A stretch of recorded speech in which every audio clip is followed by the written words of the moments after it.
क्योंकि मैं 4 महीने के बाद घर पे गया था, तो उस दिन मेरे मम्मी के हाथ में मैंने 50,000 रुपीज़ कैश दी, क्योंकि गणपति का त्यौहार है और हैदराबाद जाना है तो लगेगी, मामा तेरे पास रखो। और रात में हम लोग सर मुझे याद है 8:30-9 बजे पापा बोले चलो घूम के आएंगे, तो मैंने पूरे फैमिली को लेके हुए सर हम लोग डिनर को गए। डिनर को आने के बाद आराम से घर पे हम लोग अच्छी बातें चल रही थी। पापा मुझे हर टाइम पूछते थे इसका चेक कितना आया।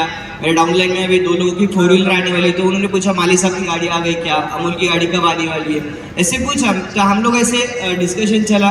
फिर 31 तारीख को सुबह वो उठने के बाद फ्रेश होके आए, पानी पीने के बाद व्हाट्सएप पे स्टेटस देख रहे थे और मम्मी को बोला कि 2 मिनट मेरे नज़दीक तू हाथ डाल के मेरे ऊपर सो जा। और हम लोग हमारे बेडरूम में थे, वो उनके बेडरूम में थे सर।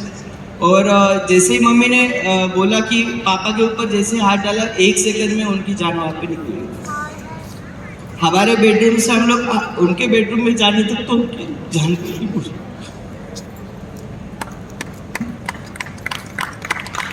అధికార రోజుల ముందు నేను మా అన్న చనిపోవడం జరిగింది. నేను చాలా అంటే ఢిల్లీ ఎఫ్ఆర్కి అటెండ్ అయిన తర్వాత ఆయన మంచి ప్లాన్తో ఉన్నారు హైదరాబాద్ ఎఫ్ఆర్కి మొత్తం ఫ్యామిలీతో రావాలని. కానీ చూస్తూ చూస్తూ ఒకరోజు సడన్గా 15 రోజుల ముందు వాళ్ళ నాన్న చనిపోవడం జరిగింది. मुझे मैसेज आता है संदीप देशपांडे जी का, श्रीधर देशपांडे जी यहाँ बैठे हुए हैं डीयूसी, कि राहुल के पिताजी चले। मुझे खुद बिलीव नहीं हुआ ये बात। कैसे कोई विश्वास हो सकता है 24 साल की उम्र हो, इस उम्र में किसी के पिताजी, उनकी भी एज मेरे ख्याल से 50 होगी, 58 रनिंग थी, 58 रनिंग थी, और वो यहाँ आने वाले थे।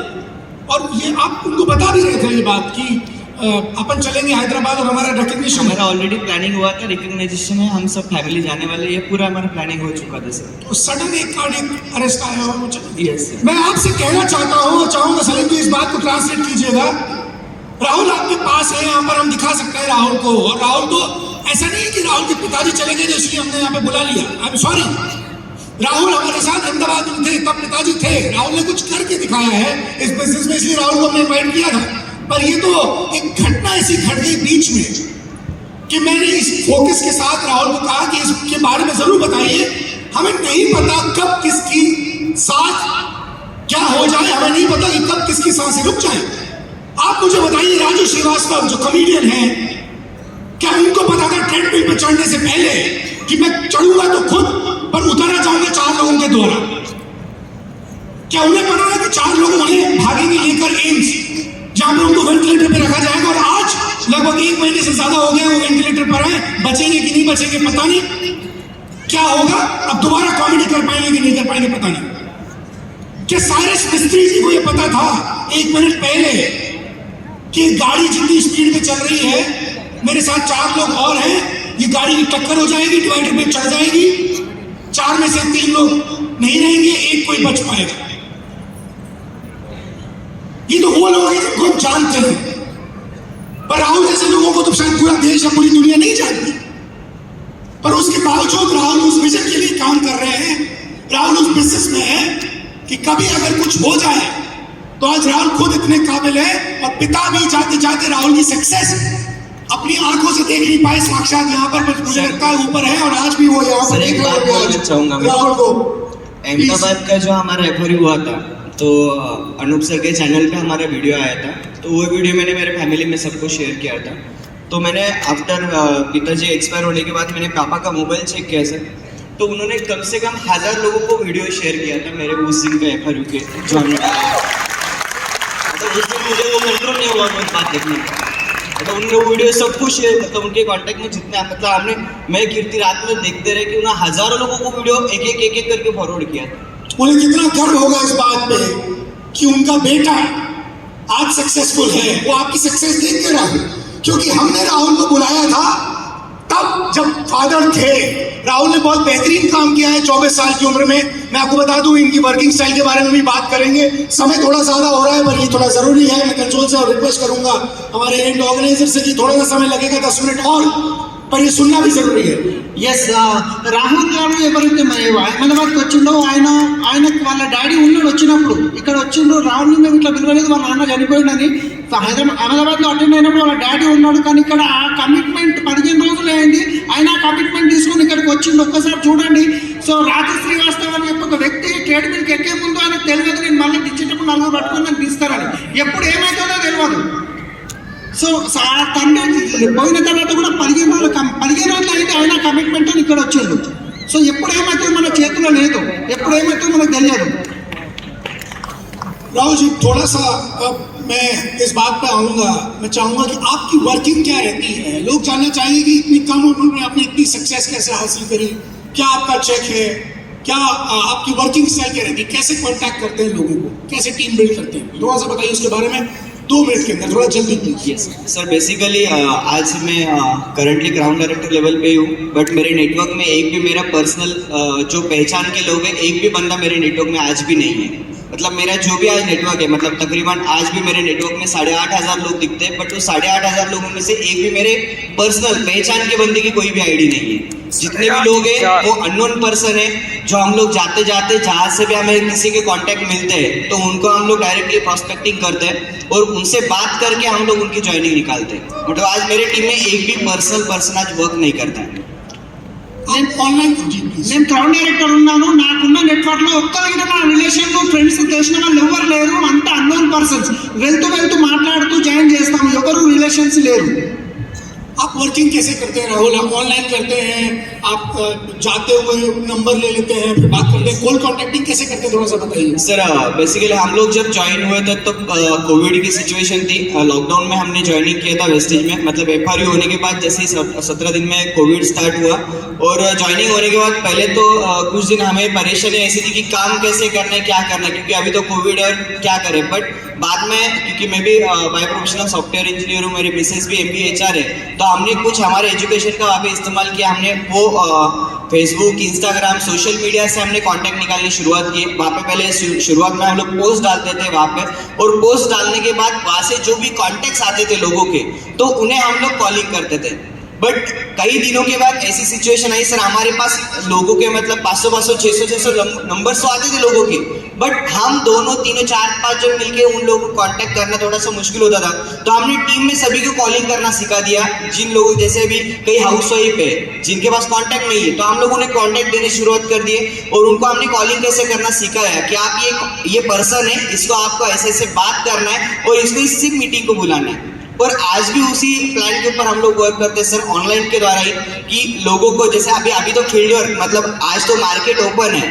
मतलब कोविड की सिचुएशन घर में बैठ के होती थी, बट अभी तो मार्केट ओपन है.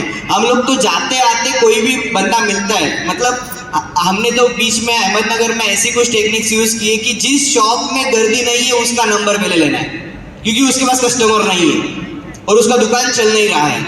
तो हम लोग ऐसे कांटेक्ट लेते थे. फिर कांटेक्ट लेने के बाद हम लोग उनको डायरेक्टली कांटेक्ट करते थे कि ऐसे हम लोग एक प्रोजेक्ट में वर्क कर रहे हैं, जिस प्रोजेक्ट में आपका जो भी करंट प्रोफेशन है वो प्रोफेशन संभाल के मंथली 8 से 10 हज़ार रुपए अर्निंग कर सकते हैं. तो वो हमें क्वेश्चन पूछते थे कि एग्जैक्टली काम क्या करना है. तो हम उन्हें बोलते थे कि टीम मैनेजमेंट और टीम हैंडलिंग का वर्क है, बट एग्जैक्ट वर्क क्या है ये समझने के लिए आज शाम को 7 बजे ऑनलाइन सेशन होगा, लाइव वेबिनार होगा, जिसमें आपको पूरी जानकारी दी जाएगी.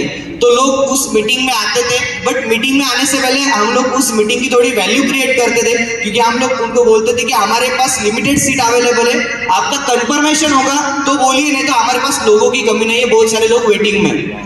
तो जब ये वैल्यू क्रिएशन करते थे तो लोग हमें बोलते थे कि यस मुझे आज शाम की आप अपॉइंटमेंट दीजिए. तो हम लोग लोगों को बोलते थे अपॉइंटमेंट लेके आपको मीटिंग में आना है. तो ऐसे करते करते सर आज के दौरान 8,500 लोगों का तो नेटवर्क बन चुका है. बट महाराष्ट्र में ऐसा कोई डिस्ट्रिक्ट नहीं है सर जहाँ पे टीम नहीं बनी आज की सिचुएशन में. वाह राहुल, आपका हाईएस्ट चेक एक बार बता दीजिए. सर मैं और मेरी वाइफ दोनों मिलकर वर्क करते हैं. हमारे दोनों का मिलकर हाईएस्ट चेक तो 1,09,000 है, but average income last year financial year में मैं और मेरे वाइफ दोनों ने मिलकर 12,81,000 रुपये अर्निंग किया है. 12.5 लाख तकरीबन हमने अर्निंग किया. इन्होंने बहुत स्मार्ट काम किया, अपनी डाउनलाइन को ही अपना वाइफ बनाया है.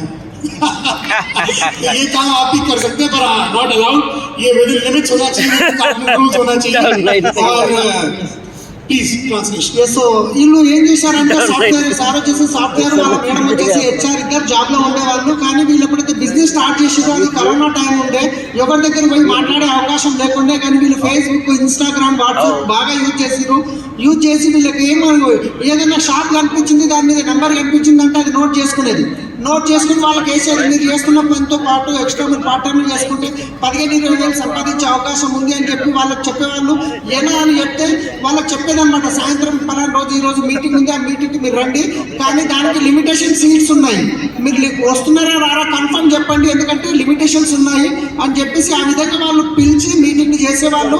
ఈ రోజు 8,000 పైన నెట్వర్క్ ఉంది, కానీ దాంట్లో ఎవరు తెలిసిన వాళ్ళు చుట్టాలు లేరు, కానీ చెక్ గిట్ట ఆల్రెడీ చెప్పడం జరిగింది.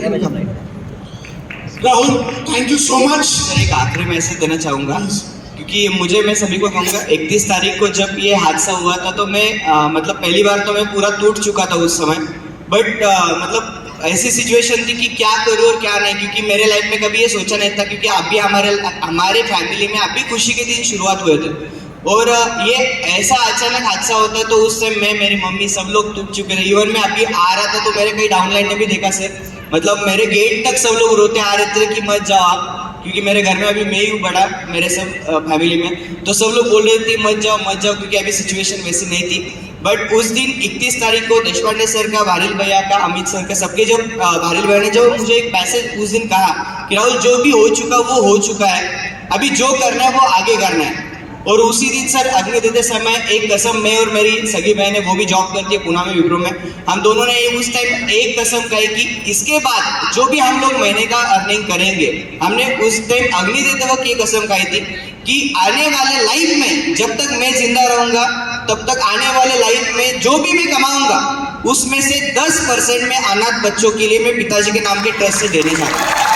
और ये अपनी शुरुआत సో ఇంటికి మీటింగ్ అని ఇంటికి వచ్చేటప్పుడు వీళ్ళకు సాగనంపేటోళ్ళు గిట్ట గేట్ వరకు గిట్ట ఏడ్చుకుంటూ వచ్చారు. ఇప్పుడు మీటింగ్కి రావడానికి వస్తే కానీ వీళ్ళ నాన్న చనిపోయినప్పుడు తలకొరి పెట్టినప్పుడు వీళ్ళ చెల్లెలు వీళ్ళు డిసైడ్ చేశారు, ఇప్పటి నుంచి నాకు ఏ ఇన్కమ్ వచ్చినా 10% నేను అనాథాశ్రమానికి ఇస్తాను అని. मैं आपको बता दूं कि विनिंग टीम का भी एक फाउंडेशन है जिसका नाम विनिंग टीम फाउंडेशन है, मेकिंग पीपल स्माइल, और हम हर साल जो भी दान हमारी अपने विनिंग टीम से आता है, आप लोगों से आता है, हम पर्सनली कुछ करते हैं, अनाथ बच्चों की एजुकेशन में ही वो दान जाता है। मैं आपको बता दूं कि जयपुर में ही एक स्कूल है, हमने पूरे इंडिया में हमारी लीडरशिप के माध्यम से कुछ पैसा अलग अलग जगह पे स्कूलों में जहाँ अनाथ आश्रम है वहाँ पर दान दिया है, और जयपुर में एक स्कूल में, एक सरकारी स्कूल में जाकर हमने कुछ दान दिया। अमित जी की लीडरशिप में चेरी सिद्धि यहाँ पर हैं, वो खुद गए थे, ऐसे स्कूल में जाकर दान दिया जहाँ पर बच्चों के पास बैठने के लिए टेबल कुर्सी छोड़ो दरी भी नहीं थी, जमीन पे बैठकर बच्चे पढ़ते थे। उस स्कूल में आपकी अपनी विनिंग टीम ने टेबल कुर्सियाँ सारे बच्चों के लिए, पूरे स्कूल के लिए डोनेट की, और अब बच्चे और टेबल कुर्सी पे बैठकर पढ़ते हैं। तो ये काम विनिंग टीम कर रही है। Winning team is a non profit making organisation, और अगर कभी जब समय मिलेगा तो फाउंडेशन के लिए कुछ अगर डोनेशन लेना होगा तो विनिंग टीम जरूर आपके पास आएगी, और आप मन चाहे अनाथ बच्चों के लिए आप डोनेट कर सकते हैं, और आपको बताया जाएगा कि वो डोनेशन कहाँ पर गया है, किन बच्चों के लिए गया है, किस ऑर्गेनाइजेशन को गया है। సో విన్నింగ్ టీంలో గిట్ట ఒక ఫౌండేషన్ ఉంది. ఇప్పుడు జైపూర్లో విన్నింగ్ టీమ్ ఫౌండేషన్ తరఫున ఒక స్కూల్లో పిల్లలకి కుర్చీలు టేబుల్ కాదు కదా, కింద కూర్చోవడానికి గిట్ట ఫ్లోర్ సరిగా లేకుండే, కానీ అక్కడ టేబుల్స్ మొత్తం స్కూల్ మొత్తానికి ఇవ్వడం జరిగింది. సో ఒకవేళ ఫౌండేషన్ నుంచి రిక్వైర్మెంట్ ఉంటే మీకు మిమ్మల్ని అడగడం జరుగుతుంది. ఒకవేళ మీరు గిట్ట ఫౌండేషన్కి ఏమైనా సపోర్ట్ చేస్తే ఆ డబ్బు ఎక్కడ ఖర్చు పెడుతున్నామో అది గిట్ట మీకు ఇన్ఫార్మ్ చేస్తాము అంటున్నారు. Thank you. बालकृष्ण जी को माइक दे दीजिए प्लीज। बालकृष्ण जी, समय घड़ी आपको पता है कितना समय दिखा रहे हैं, समय मेरे पास बहुत कम है, ऑलरेडी ज्यादा ले चुका हूं मैं, हम ये सेशन अब अंत की ओर लेके जा रहे हैं। कौन सा जादू हुआ, कौन सी शक्ति ने काम किया कि आप 3 महीने के अंदर आपने यूसीडी कर दिया? तो जादू के बारे में बता दीजिए ताकि यहाँ बैठा हर आदमी यूसीडी चला जाए। मैं सबसे पहला प्रणाम करता हूँ हर लीडर को और हमारा चीफ मिनिस्टर बारिल सर को, ये मौका मुझे दिया कि स्टेज पे मैं एक बहुत गरीब आदमी हूँ, मगर मैं बहुत सोचता बचपन से कि ये एक अमीर बनना है, पहनने के लिए कपड़ा ही नहीं, नेकर भी नहीं था, एक समय ऐसा था। तो वही डिसीजन मेरे मिलिट्री पे ले गया, उसके बाद वेस्टेज विनिंग टीम में लेके आया। तो मुझे जो प्लान दिखाया मेरा अपलाइन को मैं भगवान समझता हूँ, क्योंकि उन्होंने अगर मुझे नहीं बताता वो विनिंग टीम का मीटिंग में पुरुषोत्तम दास सर का जो लीडरशिप मैं नहीं देखता आज इधर मैं नहीं खड़ा होता, क्योंकि एक one more person only, sir सभी सोचो एक बार, one more person only, sir ने जो शब्द लिख रहा है वो एक ही बंदा है तो दुनिया को हिला सकता है। सिर्फ वन डिसीजन ओनली सर, एक बार निर्णय लो, आपका जिंदगी बदल जाएगी, ये मैं प्रॉमिस कर रहा हूं सर।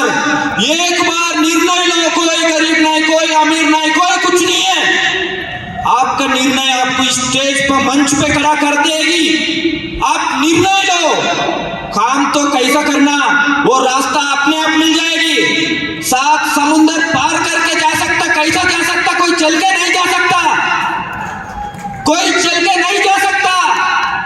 मैं सोच रहा हूं मेरे गांव को पूरा वेस्टेज गांव में चेंज करने के लिए डिसीजन लिया हूं, वेस्टेज विलेजेस में डाइवर्ट करने के लिए सोचा हूं। मेरा गांव रंगारेड्डीपल्ली है, गंडीड मंडल है। मेरे कलेक्टर ने मुझे बुलाया, क्यों मुझे बुलाया कि हैदराबाद में तो स्पीच में बोला था मैं, सर मैं पूरा मेरा तहसील को स्टेज बनाना है, कैसा बना दूं, ऐसी करके मैं 15 अगस्त को मेरा सैलरी जिस दिन 1 लाख होगा वो पैसा किसी ना किसी को देना करके सोचा था, जो कि मैं पिछला महीना मेरा 1,40,000 आया। 15 अगस्त में मेरे को स्कूल में बुलाया, मैं 1 लाख रुपए डोनेशन किया सर स्कूल को, सर 1 लाख रुपए डोनेशन किया, यही बताया मैंने। सोचो सर, बारिल साहब अगर एक सीन मैंने देखा जो कि एक ढाबे में खाना खा रहा था, परिस्थिति उपस्थिति सर ने बताता, ऐसा नहीं बताता। सर ने कितना कष्ट किया कि इस दुनिया को पूरा फेंक गए सर, विनिंग टीम का सिस्टम कहां से कहां पहुंच गया, ये नॉर्मल सा बात नहीं है। हम एक ट्यूशन करने के लिए 500 से 1000 से कम नहीं देते। हमारा विनिंग टीम फ्री में एजुकेशन सिस्टम सिखा रहा है हमें, इससे बढ़कर सिस्टम क्या हो सकता है आपको, इससे बढ़कर आपका जिंदगी कुछ भी नहीं है। मैं गारंटी के साथ बता रहा हूं, अपने दिल पे हाथ लगा रहा हूं, मॉर्निंग पे जो सर ने कराया दुनिया में आपको कोई नहीं करा सकता सर, ये गारंटी के साथ बता रहा हूं। ऐसी भगवान का प्रॉमिस है, भगवान है सर, मैं गारंटी के साथ। कोई अपना वाइफ के साथ आई लव यू कोई कहता है, कोई नहीं कहता, आपका फ्रेंड के साथ नहीं कहता नहीं है। आज कितना फैमिली अपना फैमिली को आई लव यू कह दिया। एक बार सोचो, ये विनिंग टीम है, सिखाता भी है, रास्ता बनाता भी है, आपको कमाना भी सिखाता है, प्यार के साथ मोहब्बत के साथ आपका फैमिली के साथ रहना भी सिखाता है। और बिजनेस डिसीजन लो, कैसा डिसीजन लो। मैंने पुरुषोत्तम दासू सर और कृष्णमाचारी, मेरा अपलाइन कृष्णमाचारी, और आधी रात को मैंने, मेरा अपलाइन काउंट डायरेक्टर है, जो कि उनको मैं आधी रात 1 बजे फोन किया। सॉफ्टवेयर कंपनी में गया मैं पहला दिन, सॉरी सर मैं खड़ा हो गया बिना परमिशन का। एक दिन मैं सॉफ्टवेयर कंपनी में गया, पहला दिन गया तो मुझे ऐसी बात बोली उसने, एक मैडम ने, क्या सर इतना बड़े बड़े साबन लगा के आ गए, ये दिखा रहा है मुझे। मैं बोला मैडम कोई बात नहीं, एक बार आपका चेहरे पे लगा दो, अगर रिजल्ट नहीं आया वही साबुन मुझे दे दो, आप पैसा पूरा ले लो बोलो। उन्होंने 3 दिन के बाद मुझे कॉल आया, बोली कि सर क्या साबुन दिया आपने, सचमुच मेरे चेहरे में चमक आ गई। एक लेडीज के कारण मेरा कितना हजारों लेडीज फोन करना शुरू कर दिया, मेरा नंबर उधर चले गया। उसके बाद मैं बल्लारी चले गया, बल्लारी में गया, बल्लारी में टीम बिल्ड किया। बल्लारी में भी पूरा रुई का है, हजारों एकड़ लगा हुआ है।